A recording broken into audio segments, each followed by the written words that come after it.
had to end the video. A phone call came in. But anyway, I was studying teleportation how to teleport for the last 10 years.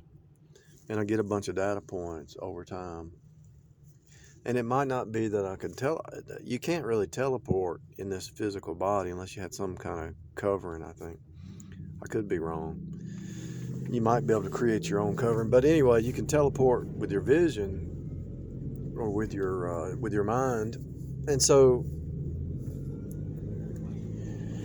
I'm going to talk about a spiral notebook that has the piercings in it, and each page represents a day. And also, I just fixed a lock, and it made me realize, so I drilled a pilot hole.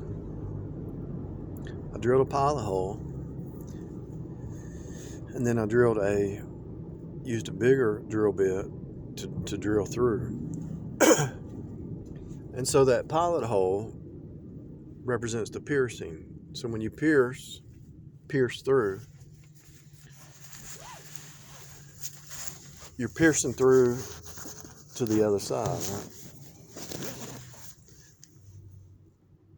And so that piercing goes back to the cross, but it also goes back to many things. The piercing of the ear represents being a slave, right? Piercing, so when you pierce through, you're also some turning. So to pierce, to turn, is to kind of like be keen in your spirit, K-E-E-N. And so the E-K key is the master key to open the door. And so E-K, K-E, K is spirit, K is worship, E is spirit. So the E-K key is to see through, to go through the door. Spiritual worship. And so to pierce through to the other side, so you got a notebook paper, and each page has a hole. There's holes that are pierced, and you turn the page and you actually see the next page. And so the piercing,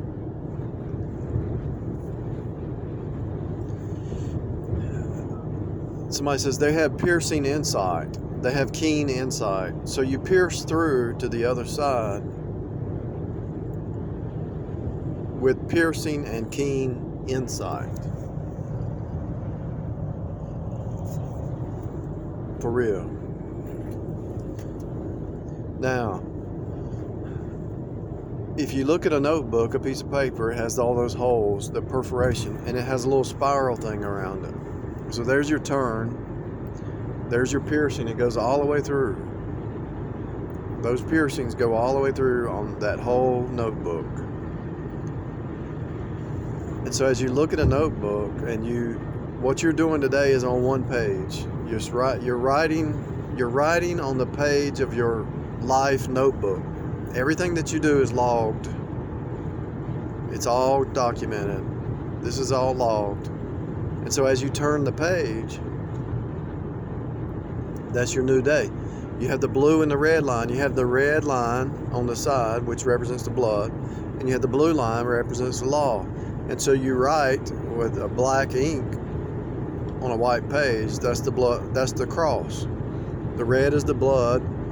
The black and white is the cross. So the blood of his cross. The blue line is law, just like the blue sky. So you're writing on or underneath the blue letter law because you're in the flesh. So to pierce through to the other side to see what's going to happen tomorrow or the next day, you have to have piercing, keen insight. And how do you do that? You look at the types and the shadows, you look at the archetypes, you look at the patterns.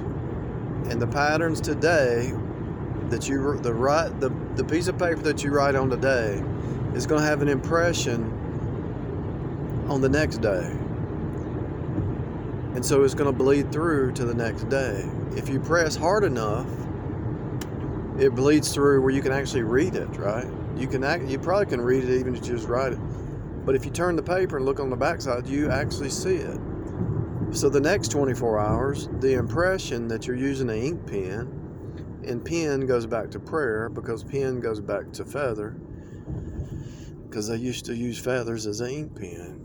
And so the pen and the feather represents a prayer, and it can be fasting.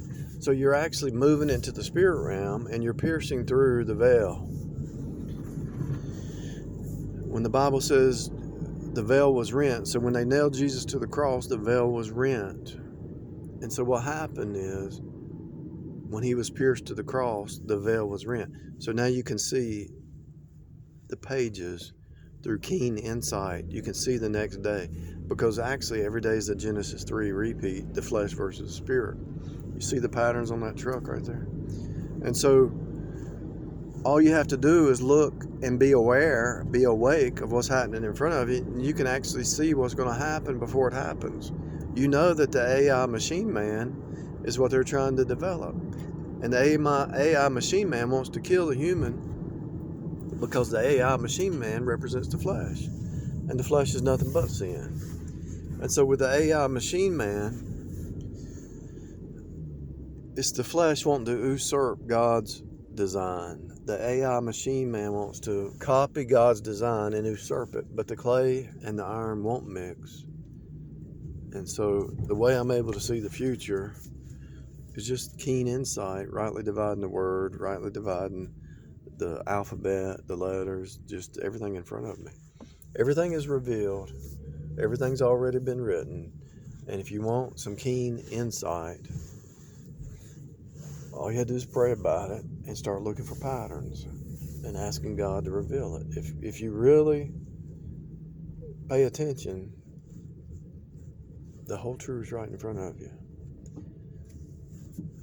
And so we know that the AI flesh mind is the old Adam, and it's Eve.